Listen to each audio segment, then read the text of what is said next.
예수님께서 사역 막바지에 제자들에게 노파심에서 하신 말씀이 한 가지 있습니다. 누가복음 18장 8절 말씀인데요. 내가 너희에게 말하지만 하나님이 속히 그들의 원수를 갚아주실 것이다. 그러나 내가 다시 올 때 세상에서 믿음을 찾아보겠느냐. 내가 다시 올 때 주님이 재림하시는 그날 말세, 그때 과연 내가 세상에서 믿음이라는 것을 찾아볼 수 있겠냐라고 강한 의문을 표하셨습니다. 이 말씀이 누구를 대상으로 하신 걸까요? 불신자들을 대상으로, 세상을 대상으로 하신 걸까요? 불신자들은 믿음이 아예 없잖아요. 그들에게서 무슨 믿음을 찾으시겠어요? 그러니까 이 말씀의 주 대상은 성도들입니다. 오늘 이 자리에 있는 우리들입니다. 말세를 살아가는 우리들, 주님이 우리들을 미리 내다보시면서 염려하시면서 하신 말씀이 말세에 내가 너희들에게서 믿음을 찾아볼 수 있겠냐라고 근심하셨다는 거예요. 우리는 여기서 주님의 근심 어린 의문이 어디에 초점이 맞춰져 있는가 주목해야 됩니다. 주님이 우리의 경제적인 궁핍함을 염려하셨습니까? 주님이 우리가 육체적으로 병들까 봐 염려하셨습니까? 주님이 우리가 여러 가지 사업에 실패하고 직장에서 힘든 일 당할까 봐 염려하셨습니까? 그런 거 염려하지 않으셨어요. 그건 염려거리도 안 되거든요, 주님께. 주님이 염려하시는 건 뭐냐? 우리에게 과연 믿음이 있을까? 그거 염려하셨습니다. 그러면 여러분, 오늘 말세에 살아가는 우리는 뭘 염려해야 될까요? 주님과 똑같은 염려를 해야 됩니다. 우리도 우리의 믿음을 염려해야 돼요. 나는 지금 믿음이 있는가? 내 믿음은 든든한가? 주님이 보실 때 나의 믿음은 주님을 안심시켜 드릴 만큼 굳센가? 이런 근심을 해야 된다는 거예요. 무엇을 먹을까? 무엇을 마실까? 무엇을 입을까? 염려하지 말라 그러셨잖아요. 그건 내가 알아서 할게. 채워줄게. 너희의 염려는 따로 있다 그러십니다. 하나님의 나라, 그의 의, 그 연장선상에 있는 것이 내 믿음에 관한 염려예요. 그래서 우리는 말세에 특별히 주님이 오실 날이 가까워진 이때에 그 무엇보다 나의 믿음에 대해서 영적인 근심을 해야 됩니다. 고린도후서 13장 5절에서 바울이 이런 권유를 합니다. 여러분은 자기의 믿음을 제대로 지키고 있는지 스스로 살피고 따져보십시오. 여러분은 그리스도 예수께서 여러분과 함께 계시다는 것을 깨닫고 계십니까? 만일 깨닫지 못하신다면 여러분은 그리스도인으로서 낙제한 것입니다. 여러분에게 여쭙겠습니다. 지금 여러분은 예수께서 여러분과 함께 계심을 깨닫고 계십니까? 아멘이 이러시면 심히 걱정스럽습니다. 만약 내가 깨닫지 못한다면 그리스도인으로서 낙제했다 그러잖아요. 내가 이 질문에 대해서 정말 확실하게 아멘이라고 대답하지 못한다면 지금 여러분은 여러분의 믿음을 근심하셔야 됩니다. 믿음은 우리의 영원한 구원을 결정짓는 절대적인 시금석입니다. 예수님이 그렇게 말씀하셨죠. 너희가 온 세상을 다 얻고도 구원받지 못하면 그거 무슨 소용이 있냐 그러셨어요. 반대로 말씀하셨어요. 너희가 온 세상을 다 잃고 너희 목숨까지 잃는다 해도 너희가 구원받을 수 있다면 그게 훨씬 더 유익하다 그러셨어요. 우리는 지금 어떻게 살아가고 있습니까? 온 세상을 다 얻으려고 아둥바둥하면서 믿음은 내팽겨친 채 살아가고 있습니까? 아니면 내 육신적인 안녕, 육신적인 계획, 소망 이런 거 괜찮다. 안 이루어져도 된다. 대신 나는 내 믿음 지킬 것이다. 그렇게 살아가고 계십니까? 여러분, 우리의 구원이 우리의 믿음에 달려 있습니다. 우리 영원한 운명이 우리의 믿음에 달려 있습니다. 그래서 주님이 오실 날이 가까워진 이때에 우리가 특별히 더 우리의 믿음을 잘 관리하고 굳건히 세워가야 할 줄 믿습니다. 지금이 그럴 때예요. 지난주에 우리가 믿음에 대해서 말씀을 나누었습니다. 믿음은 우리가 바라는 것들의 실체와 같이 우리에게 그런 역할을 하고, 눈에 보이지 않는 것들의 확증 같은 역할을 해서 우리가 소망하고 눈에 보이지 않는 것들을 마치 내 손에 잡고 있는 것처럼, 그것에 대한 확증을 갖고 있는 것처럼 살아가게 만든다라고 말씀드렸고요. 또 믿음의 내용, 우리 히브리서 11장 6절 말씀처럼 하나님이 어떻게 하시다고요? 어떻게 하시다고요? 살아계시고 그분이 자기를 찾는 자들에게 뭐 주신다고요? 네, 그 두 가지 사실이 우리가 믿어야 될 내용이라 그랬어요. 자, 저와 여러분이 이 믿음을 가지고 있게 되기를 바랍니다. 이 믿음을 가지고 하나님께 나아갈 때 살아계신 하나님께서 여러분에게 상 주실 줄 믿습니다. 저는 이 말씀을 가지고 제가 중학교 1학년 때 하나님을 만났거든요. 아, 하나님 살아계시고 그분을 찾는 자에게 상 주시는구나. 이 설교를 듣고 그때부터 기도하기 시작했어요. 그리고 그 기도를 통해서 하나님 진짜 살아계심을 배웠고 체험하게 되었고, 그 믿음이 오늘 저를 목사로 만든 거예요. 마찬가지로 여러분도 이 말씀 붙들고 나아가서 하나님께, 하나님 저 만나고 싶습니다. 하나님 저에게 상 주시는 분임을 깨닫고 싶습니다. 체험하고 싶습니다. 그렇게 기도하실 때 반드시 그대로 이루어질 줄 믿습니다. 그래서 우리가 그 믿음을 가져야 됩니다. 자, 근데 이런 믿음에는 결정적인 특징이 있습니다. 그게 뭐냐? 나 주님 믿습니다. 하나님 믿습니다. 그렇게 그 믿음을 내 내면 안에 가두어 놓고 있는 것이 아니라 그 믿음이 밖으로 드러나요. 행동으로 드러나요. 그 믿음의 특징입니다. 진짜 믿음을 가진 분들은 그 믿음을 감출 수가 없어요. 그래서 성경에 보면 믿음의 역사라는 표현이 있잖아요. 그게 무슨 뜻이냐면 믿음이 있는 사람은 그 사람 속에서 그 믿음이 일을 한다는 거예요. 무슨 일을 하느냐? 그 믿음에 걸맞은 삶을 살게 하고 행동하게 하고 말하게 하고 외적으로 드러나게 한다는 거예요. 그래서 우리가 만약 정말 이런 믿음이 있다면 그 믿음이 외적으로 드러나게 되어 있습니다. 세 가지 양상으로 드러나는데요. 첫 번째, 믿음을 가진 사람은 성경적인 세계관에 입각해서 살아갑니다. 3절을 보시면요, 믿음으로 모든 세계가 하나님의 말씀으로 지어진 줄을 우리가 아나니 보이는 것은 나타난 것으로 말미암아 된 것이 아니니라. 자, 믿음을 가진 사람은 눈에 보이는 이 세상이 무엇으로 지어진 것을 안다는 거래요? 하나님의 말씀으로 지어진 줄을 안다 그래요. 믿음을 가지면 이 사실을 그냥 알게 돼요. 통찰하게 돼요. 아, 하나님이 말씀으로 이 세상을 만드셨구나. 그냥 그렇게 알게 돼요. 믿음을 가지면. 자, 이렇게 믿음의 사람은 어떤 세계관을 가지게 되냐면 창조론적인 세계관을 가지게 됩니다. 창조론적인 세계관의 대척점에 서 있는 것이 진화론적인 세계관입니다. 진화론 들어보셨을 거예요. 자, 우리가 창조론적 세계관을 가지고 사냐, 진화론적 세계관을 가지고 사냐, 이것은 엄청난 차이입니다. 완전히 다른 인생을 살게 돼요.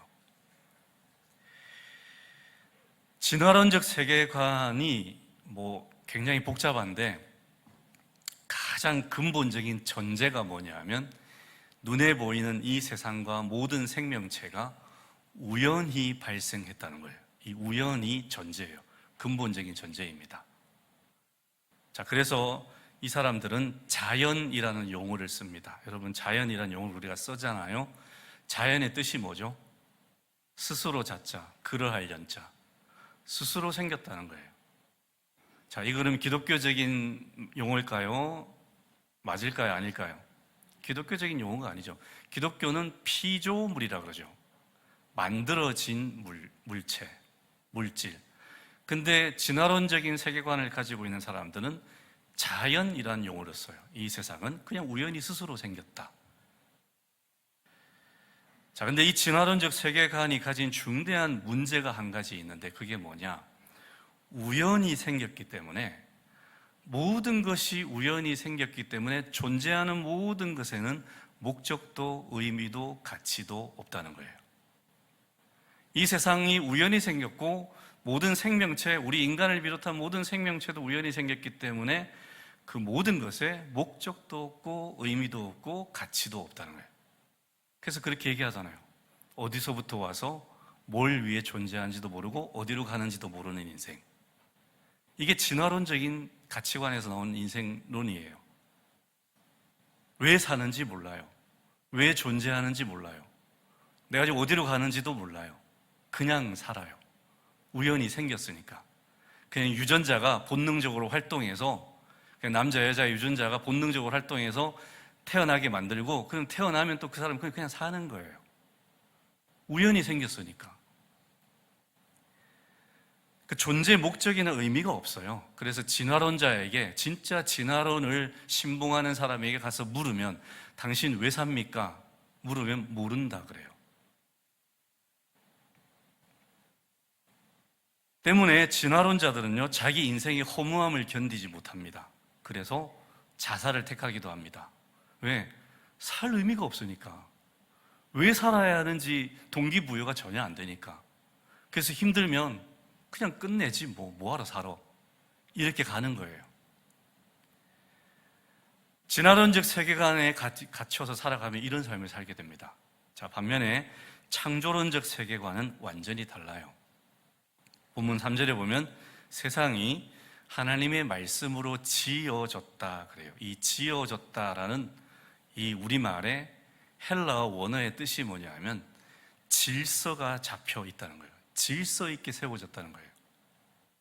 다시 말해서 이 세상은 하나님의 완벽한 계획 그리고 지혜, 능력에 의해서 정교하게 질서가 잡혀져 있는 구조물이에요.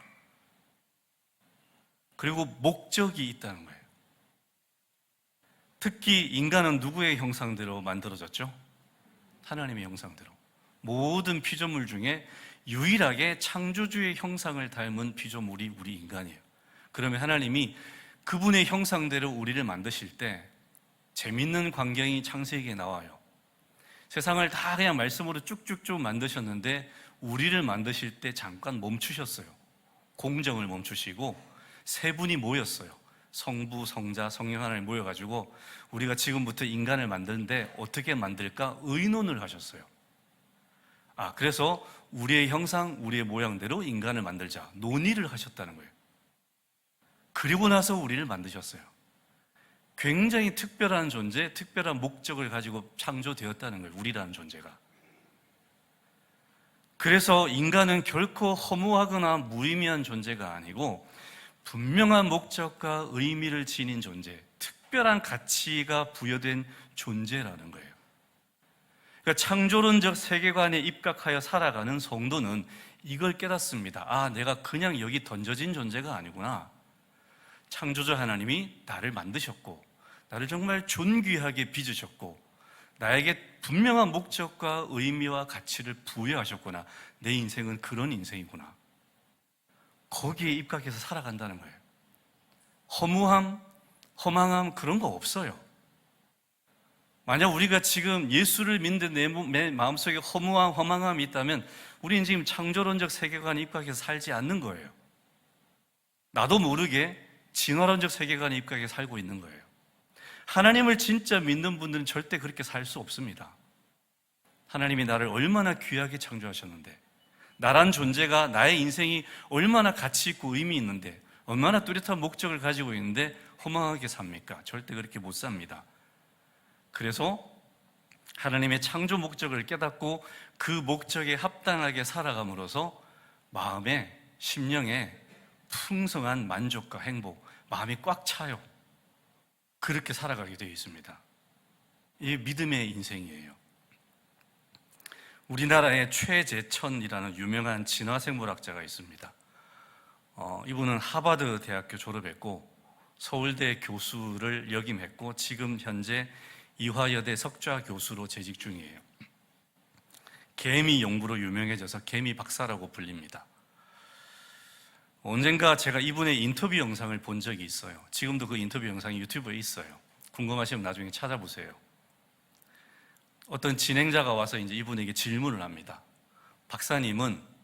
박사님이 왜 여기 존재하고 이 세상이 왜 여기 있는지 답을 찾으셨습니까? 물었어요. 뭐라고 대답했겠어요? 못 찾았다 그럽니다. 하버드 대학을 나오고 서울대 교수를 역임했고 이화여대 교수에 재직 중인 분이 자기 인생이 왜 여기인지 모른다고 답을 해요. 자기는 삶의 목적이 뭔지 모른다고 고백했습니다. 나는 왜 사는지 모른다. 그 대신 나는 자신의 삶의 목적을 뚜렷이 가지고 계신 분들을 보고 살아간다 그래요. 이분의 부인이 독실한 크리스찬이에요. 자기는 예수를 안 믿고 진화론자인데 부인은 또 독실한 크리스찬이에요. 그래서 부인 따라 계속 교회 수십 년 동안 다니면서 설교 말씀 진지하게 듣고 성경 막 뒤적거리면서 정말 인생의 진짜 목적이 뭘까, 의미가 뭘까 계속 탐구했다는 거예요. 수십 년 동안. 그러면서 자기가 이해가 안 되는 게 한 가지 있는데, 기독교인들은 너무너무 힘든 상황에서도 하나님을 붙들고 오히려 행복해하는 모습들을 보이는데, 자기는 그 모습 볼 때마다 저거 뭐지? 그런 생각을 계속 하게 된다는 거예요. 대체 저건 뭐지? 어떻게 이해해야 되지? 그러면서도 자신은 비록 진화론자이지만 그 모습을 보면서 굉장히 감동을 받는다 그래요. 자기는 기독교인을 비판할 생각이 전혀 없다 그래요. 왜? 자기보다 훨씬 잘 살고 있으니까. 자기 인생의 목적이 무엇인지 알고 정말 그 목적에 맞춰서 기쁘게 즐겁게 담대하게 살아가는 그 모습을 통해서 자기는 도전받는다는 거예요. 기독교인들 비판할 생각이 전혀 없다 그래요. 부럽다는 거죠. 여러분, 좋은 대학 나오면 뭐합니까?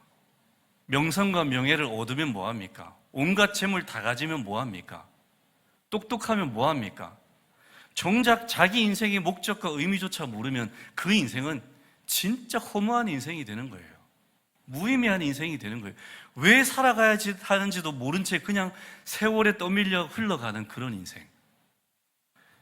하버드 대학 나온 분이, 서울대 교수까지 했던 분이, 이화여대 교수인 분이 지금 그렇게 살고 있어요. 이게 진화론에 입각해 삶을 이렇게 살게 된다는 거예요. 그렇게 오늘 우리가 하나님께서 말씀으로 이 세상을 창조하셨음을 깨닫고 믿고 그 창조론적인 세계관 안으로 들어가서 나의 분명한 인생의 목적을 알고 그 목적에 맞춰 살아갈 수 있는 이 인생이 얼마나 복된 인생인 줄 깨달으셔야 됩니다. 아, 내가 진짜 복된 인생을 살고 있구나. 내가 진짜 가치 있는 인생을 살고 있구나. 여러분은 지금 하버드 대학 나온 분보다 훨씬 더 지혜로운 삶을 살고 계신 거예요. 훨씬 의미 있는 인생을 살고 계신 거예요. 여러분 왜 사는지 아시잖아요. 왜 사십니까? 여러분 인생의 목적이 뭡니까? 주여. 여러분 인생의 하나님 여러분 왜 만드셨죠? 왜 창조하셨죠? 하나님께 영광을 돌려드리라고, 그분을 예배하라고, 그분의 뜻에 맞춰 살라고 우리를 창조하셨잖아요. 그럼 우리 인생의 목적이 뭘까요? 하나님께 뭘 돌려드리는 거? 영광 돌려드리고 그분을 예배하고 그분과 사랑의 교제를 나누고 그분의 뜻 안에서 살아가는 것. 그것이 하나님 우리를 만드신 목적이에요. 여러분 지금 이 목적에 맞춰서 살고 계십니까? 살아가시기 바랍니다. 거기서 벗어나면요 아무런 가치가 없게 돼요. 아무런 의미가 없게 돼요. 그래서 로마서에 보면 하나님을 떠나서 살아가는 인생들을 뭐라고 표현하고 있냐면 쓸모없다 그렇게 표현해요. 쓸모가 없어요. 왜? 만든 사람의 그 목적에서 벗어난 삶을 살기 때문에. 제가 이 태블릿을 가지고 있습니다. 이 태블릿이 여러 가지 기능이 있어요. 자, 이 기능이 다 고장나면 이게 쓸모 있을까요? 없을까요? 쓸모 없는 거예요. 우리 인간의 기능이 뭐예요? 하나님을 영화롭게 하고 예배드리고 그분과 교제하고 그분의 뜻 가운데 살아가는 게 우리 인간의 기능이거든요. 그럼 그 기능을 다 상실한 불신자의 인생이 쓸모 있을까요? 없을까요? 쓸모 없는 거예요. 그래서 하나님이 그들의 인생을 쓸모없다라고 말하는 거예요. 아무리 똑똑하고 아무리 돈 많이 벌고 아무리 떵떵거리고 살아고 뭐 벤츠를 몰고 다니든 100평짜리 아파트에 살든 상관없어요. 아무리 외적으로 하려 해도 하나님 보시기에는 useless, 쓸모없는 인생이에요. 그들이 그런 인생을 살아가고 있었는데 우리는요, 아니잖아요. 하나님 우리 부르셔서 하나님을 알게 하시고 그분의 말씀을 깨닫게 하시고 내가 왜 창조되었는지를 알게 하시고 그 목적에 맞게 살게 하셨잖아요. 저와 여러분이 진짜 인생다운 인생을 살고 있는 겁니다. 끝까지 이렇게 살아가시기 바랍니다.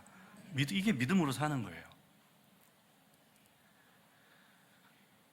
그리고 하나님의 창조를 믿는 우리는 또 한 가지 사실도 믿는데 그게 뭐냐면 하나님께서 세상의 주인이시고 이 세상을 주관자시라는 거예요.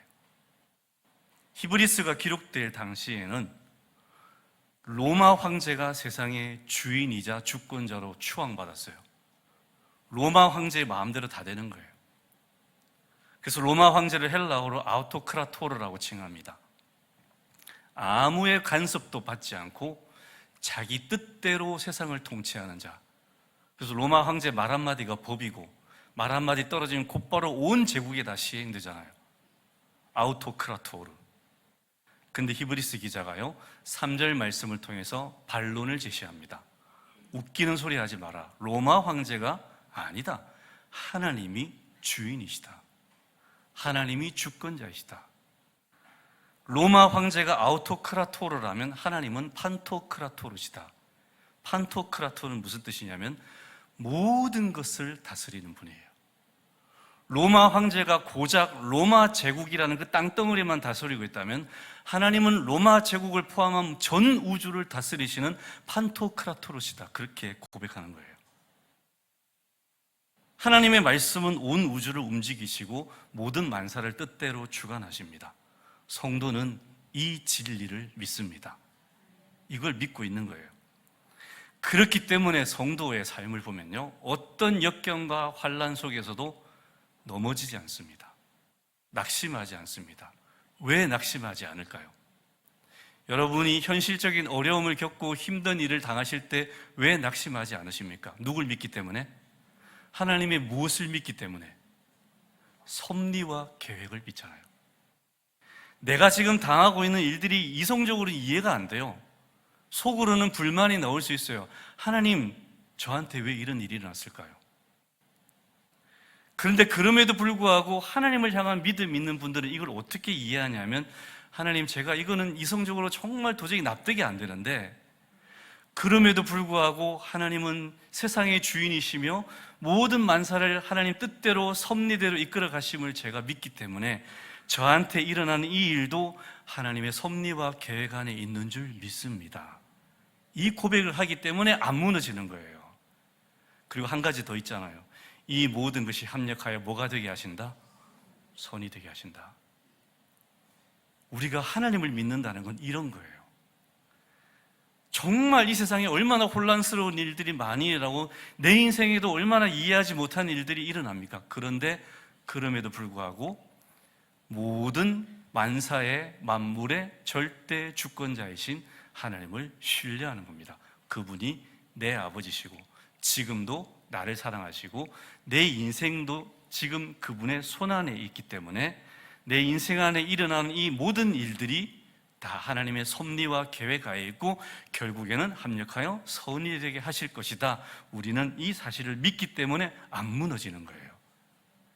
여러분 이 사실을 믿으시기 바랍니다. 그래야 안 무너집니다. 그래서 이런 믿음을 가진 사람은 초월적인 소망과 평안을 누리게 돼요. 담대해지게 돼요. 왜? 하나님 아버지를 믿기 때문에, 그분의 섭리를 믿기 때문에, 그분의 사랑을 믿기 때문에.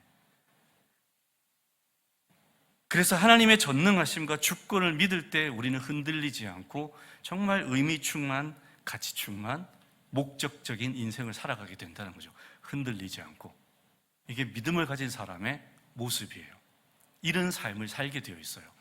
자, 두 번째, 믿음을 가진 사람은 하나님께 최고의 예배를 드립니다.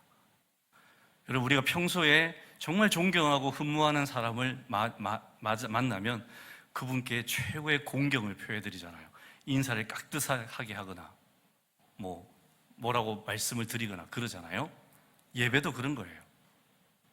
하나님이 살아계신다는 사실을 믿고 아는 사람은 하나님께 최고의 예배를 드리게 되어 있습니다. 왜냐? 하나님이 살아계신다는 사실을 안다는 것은 그 지식적인 알미 아니거든요. 그거는 내가 머리로 하나님 살아계셔 이거 아니에요. 이 지식은요, 체험하여 아는 지식이에요. 하나님을 진짜 살아계신 그 하나님을 체험해서 만나서 아는 거예요. 그러면 그렇게 하나님을 체험할 때 우리는 하나님을 어떻게 알게 될까요? 하나님이 진짜 위대하시구나, 정말 존귀하시구나, 너무나 영광스러우시구나, 정말 경이로운 분이시구나, 이걸 알게 되는 거예요. 정말로 살아계신 하나님을 대면해서 그분을 기도를 통해서든지 말씀을 통해서든지 예배를 통해서든지 인격적인 터치가 있었던 분들은 하나님의 존재가 어떤 존재인지를 알아요. 이분은 진짜 내가 감히 범접할 수 없는 분이시구나. 그분 앞에 저절로 머리를 조아리고 경배하게 되어 있습니다. 오늘 4절에 아벨이 하나님께 이런 예배를 드리거든요. 창세기 4장에 보면 아벨이 하나님께 제물을 드렸는데 어떤 제물을 드렸냐면 자기가 키우는 양들이 낳은 새끼들 중에, 첫 새끼들 중에 가장 튼실하고 좋은 새끼를 잡아서 그 고기 중에도 가장 기름지고 좋은 부위를 뽑아서 하나님께 드렸다는 거예요. 우리식으로 표현하면 정말 최고의 예배를 드렸다는 거예요, 아벨이. 그래서 하나님이 아벨의 예배를 받으시고 가인의 제사를 받지 않으셨다 그러죠. 가인은 그냥 땅의 소산물, 자기가 농사 지은 거 몇 개 뽑아와가지고 드린 거예요. 완전히 다르잖아요. 가인은 최고의 예배를 드리지 않았어요. 왜? 하나님을 그렇게 알지 못해요. 가인이 그런 예배를 드렸다는 건 가인이 하나님을 우습게 한다는 거죠. 아벨이 하나님께 최고의 예배를 드렸다는 건 아벨이 하나님을 정말로 공경한다는 뜻이잖아요. 왜? 그분이 누구신지 알기 때문에. 베드로가 예수님 말씀에 순종해서 깊은 곳에 가서 그물을 내렸을 때 밤새 한 마리도 안 잡히던 물고기가 2배 가득 차게 잡혔어요. 여러분이 베드로였다면 어떤 느낌이 들었겠어요? 얼마나 깜짝 놀랐겠어요? 그리고 이런 생각이 들었을 거예요. 와, 이분 보통 분이 아니구나. 이 말도 안 되는 기적을 일으키는 분, 이분은 진짜 엄청난 분이시구나. 그래서 해변에 와서 베드로가 예수님께 어떻게 합니까? 그 자리에서 엎드립니다. 그 고백합니다. 주여, 나는 죄인으로서이다. 나를 떠나소서. 그때 베드로는 예수님이 어떤 분이신지 알게 된 거예요. 그분의 신성을 보게 된 거예요. 이분은 범접할 수 없는 분이시구나. 최고의 예배를 드리잖아요. 예수님께서 폭풍 치는 갈릴리 호수 위를 맨발로 걸어오셨어요. 그때 배 안에 있던 제자들이 예수님을 보자마자 어떻게 합니까? 그 배에 다 엎드립니다. 그리고 고백합니다. 주여, 주님은 참으로 하나님의 아들이십니다. 전심으로 고백합니다. 두려워하면서, 공경하면서, 경이로움에 사로잡혀서. 왜? 주님이 어떤 분이신지 그때 알게 됐거든요. 여러분, 우리도 마찬가지예요. 우리가 하나님이 어떤 분이신지를 진짜 알게 된다면 우리 과연 여기 이렇게 앉아 있을까요? 예배할 때? 저는 사실 몸이 불편하신 분들 때문에 제가 앉아서 예배 드린다고 하지만 사실은 하나님께 죄송해요. 하나님은 우리가 앉아서 예배 드릴 분이 아니거든요. 이 의자 다 없다면 우리 여기 엎드려서 예배 드려야 돼요. 하나님 앞에 서서 두 손 들고 예배 드려야 돼요. 하나님은 그런 분이시거든요. 우리가 진짜 하나님을 제대로 안다면 우리 이런 예배를 드릴까요? 여러분은 정말 오늘 하나님께 최고의 예배를 드리고 계십니까? 내가 가진 모든 마음을 다 합쳐서, 내가 가진 모든 공경을 다 끌어내어서 하나님께 최고의 예배를 드리고 계십니까? 안 드린다면 그게 무슨 의미일까요? 나는 하나님을 아직도 알지 못하는 거예요. 우리가 하나님을 진짜 제대로 안다면 우리의 예배가 그냥 자연스럽게 최고의 예배를 드리게 되어 있어요. 우리의 믿음이 이렇게 되기를 바랍니다. 하나님을 진짜 아는 성도, 그래서 인생 최고의 예배를 날마다 드리는 성도, 그게 믿음이에요. 그 믿음을 가지면 그렇게 표현된다는 거예요. 그리고 예배 때만 예배 드리는 것이 아니고 삶이 예배가 됩니다. 그래서 하나님께서 아벨과 가인의 제사에 대해서 이렇게 표현하셨어요. 하나님이 아벨과 그의 제사를 받으시고 가인과 그의 제사를 받지 않으셨다. 그냥 표현하면 하나님이 아벨의 제사를 받으시고 가인의 제사를 받지 않으셨다 이렇게 표현해야 되는데 성경은 그렇게 표현되지 않아요. 하나님이 아벨과 그의 제사를 받으셨다. 그게 무슨 뜻일까요? 아벨이 그냥 그때만 반짝 하나님께 최고의 제사를 드린 그런 사람이 아니고 아벨의 인간됨, 신앙 자체, 평소의 삶이 하나님 받으실 만한 삶이었다는 거예요. 그 삶이 예배였다는 거예요. 그 삶의 연장선상에 의식의 제사가 있는 거예요. 그래서 하나님께서 아벨과 그의 제사를 받으셨다 그러잖아요. 마찬가지예요. 우리도 하나님을 정말로 알게 되면 우리의 삶이 예배가 되고 그 삶의 연장선상에 이 주일의 예배가 끼어드는 거예요. 우리가 하나님을 모르면 어떻게 될까요? 그냥 주일 하러 와서 의무방어전 하는 거죠. 예배는 드려야 되겠고 안 드리면 찝찝하고 주님께 화당할 것 같고 벌 받을 것 같고 어쩔 수 없이 직분자니까 여기 와서 1시간 딱 예배 드리고 퉁치고 내 할 일 다 했다. 하나님을 모르는 거예요. 하나님을 진짜 안다면 그럴 수가 없어요. 우리가 진짜 하나님을 아는 믿음을 가지고 우리가 날마다 우리의 의식의 예배뿐만 아니라 삶도 최고의 예배 드릴 수 있게 되기를 간절히 바랍니다. 셋째, 믿음을 가진 사람은 날마다 하나님과 동행합니다. 5절에 에녹이 나오죠. 에녹이 믿음으로 하나님을 기쁘시게 하는 자라는 인정을 받았어요. 그래서 하나님이 에녹이 너무 좋으셔서 죽지 않고 천국에 올라가도록 하셨어요. 역사상 두 사람이죠. 에녹하고 나중에 엘리야가. 예수님은 사람이 아니시니까 그죠? 제외하고 역사상 최초의 사람이 되었어요. 이제 궁금증이 생기죠. 그럼 도대체 에녹의 믿음은 얼마나 대단한 믿음이었길래 이런 놀라운 일들을 경험했을까?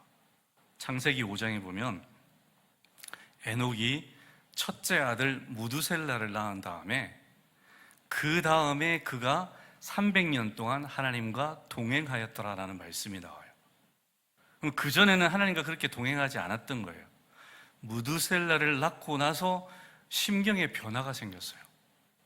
그리고 하나님과 동행해요. 평생 동안. 그 대체 왜 이런 심경의 변화가 일어났을까?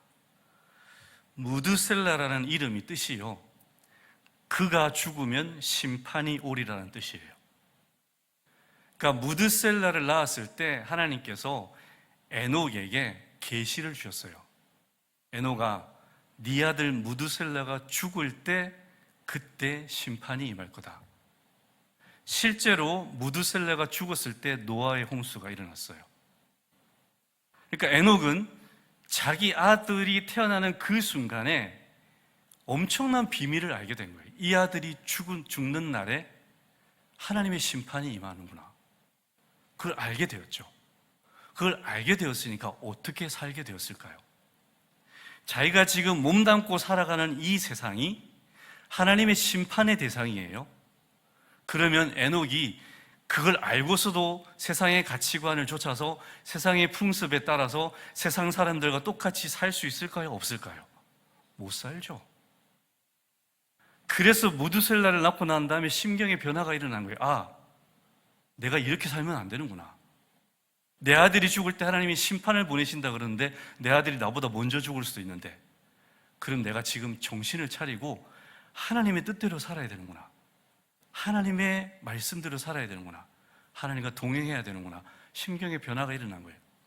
그래서 무두셀라를 낳고 나서 300년 동안 죽을 때까지, 자기가 죽지 않았죠, 천국에 올라갈 때까지 하나님과 동행하는 삶을 산 거예요. 자, 이제 우리를 봅시다. 여러분, 우리는 세상이 심판당할 것이라는 말씀을 받았습니까? 받지 못했습니까? 받았습니까? 받지 못했습니까? 받았죠. 받았잖아요. 에녹만 받은 게 아니잖아요. 우리도 받았어요. 우리가 말씀에 대해 착각하는 게 있어요. 내가 막 꿈에 막 하나님의 육성이 들리고 막 환상에 하나님의 음성이 들리고 그런 말씀만 가치 있고 여기 기록된 이 말씀은 그런 말씀에 비해서 별 가치가 없다, 이런 착각을 해요. 그렇지 않습니다, 여러분. 여기 기록된 이 말씀이나 우리가 신비한 체험에서 하나님의 음성을 듣는 그 말씀이나 동일한 말씀이에요. 그래서 그 말씀을 더 신비롭게 생각하면 안 돼요. 그 말씀이나 이 말씀이나 신비로운 거, 경이로운 건 똑같아요. 그러니까 에녹이 특별히 하나님께서 음성으로 들려주신 것은 그때는 성경책이 없으니까, 그러니까 음성으로 들려줬죠. 그 당시에도 성경이 있었다면 에녹에게 왜 하나님께서 음성을 들려주셨겠어요? 성경책 읽으면 되는데. 오늘 왜 우리가 하나님으로부터 그런 특별한 음성이 잘 안 들릴까요? 우리는 성경책이 있잖아요. 여기 다 기록되어 있는데요. 여기 펼쳐보면 다 나와요. 계시록에 하나님이 종말에 이 세상을 불태워 없애버리겠다고 분명히 말씀하셨잖아요. 저와 여러분이 이 말씀을 다 받았어요. 우리는 에녹과 똑같아요. 그런데 우리의 삶은 에녹처럼 살고 있습니까, 지금? 에녹은 그 말씀을 받았을 때 심경의 변화를 일으키고 깜짝 놀라서, 와, 내가 더 이상 이렇게 살면 안 되는구나. 이렇게 살다가 나도 심판의 대상이 되겠구나. 그래서 그때부터 하나님을 진심으로 경외하고 그분과 동행하는 삶을 힘쓰고 애써서 그렇게 살았어요. 자, 우리도 에녹과 똑같은 심판의 말씀을 지금 받았어요. 저와 여러분은 지금 에녹처럼 살고 있습니까? 아, 나도 이렇게 살면 안 되는구나. 이 세상이 지금 망할 대상이, 심판의 대상인데 내가 여기에 속해가지고 여기에 파묻혀가지고 이것이 좋사오니 이러고 살면 안 되는구나. 이 썩어 없어질, 불에 타워 없어질 세상의 가치관, 풍습을 따라 살면 안 되는구나. 나는 구별되게 살아야 되는구나. 하나님과 동행하고 하나님의 뜻을 따르고 하나님 마음에 합한 삶을 살아야 되겠구나. 이렇게 결단하고 저와 여러분 지금 그렇게 살고 있습니까? 아니면 심각한 거예요. 우리도 에녹과 똑같은 음성을 들었다니까요. 근데 왜 우리는 에녹처럼 살지 않습니까? 이 심각성을 몰라요. 그게 무슨 말이냐? 하나님의 말씀을 안 믿는다는 거예요. 하나님의 말씀을 진지하게 안 믿기 때문에 지금 우리가 이렇게 살고 있는 거예요. 겁도 없이.